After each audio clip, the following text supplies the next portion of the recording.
వినుకొండ నియోజకవర్గంలోని వినుకొండ రూరల్ మండలం చాట్రగడ్డపాడు గ్రామం నందు ఎన్నికల ప్రచారంలో భాగంగా గ్రామాల్లోని ప్రధాన వీధుల్లో తిరుగుతూ ప్రజలను ఉద్దేశించి ప్రసంగించిన వినుకొండ శాసనసభ్యులు బొల్ల బ్రహ్మనాయుడు వారితో పాటు మండల గ్రామ స్థాయి నాయకులు తదితరులు పాల్గొన్నారు.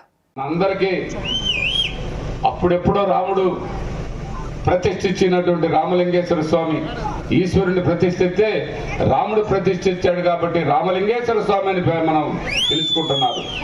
అలా అంటే రామలింగేశ్వర స్వామికి ఘాట్ రోడ్డు కొండను పగలగొట్టాను, మీరంతా కొండను పగలగొట్టాను, కొండని ఢీకొన్నా అంటే అది కష్టమని అన్నారు.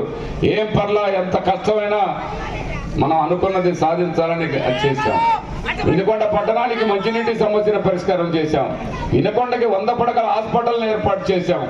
వినుకొండకి NSP కాలనీలో షాపింగ్ కాంప్లెక్స్లు చేస్తున్నాం. అదేవిధంగా 120 ఎకరాల్లో పేదవాళ్ళకి ఇల్లు నిర్మాణం జరుగుతూ ఉంది. టిట్కో ఇల్లు నేను నిర్మాణం చేశాను.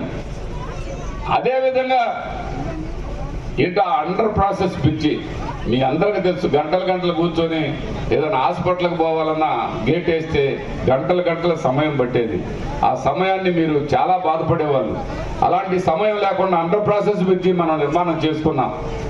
అదేవిధంగా అక్కడ చెత్త ఎంత వాసన వచ్చేది మీకు తెలుసు. దాన్ని అంతా తీసేసి దాన్ని ప్రహరీ గోడ పెట్టి స్టేడియం నిర్మాణం చేస్తుంటే ఈ గ్రామానికి మంచి అభివృద్ధి జరుగుతుందని చెప్పి దాని మీద కోర్టులో వేశారు. ఈ గ్రామం మా గ్రామం కాదు, మా తెలుగుదేశం పార్టీ కాదు, చాటగడ్డపాడు అలివిగా కొండపోద్ది అని ఆలోచించారు. చాటగడ్డపాడు మీదుగా బైపాస్ రోడ్డు డిజైన్ చేస్తే అదే మల్లికార్జున, అదే MP వీళ్ళందరూ కూడా పూర్తి స్థాయిలో దీనికి వ్యతిరేకంగా చెప్పారు. అయినా వ్యతిరేకంగా చెప్పినా కూడా మనం చాటగడ్డపాడుకి మనం తెచ్చుకోగలిగాం.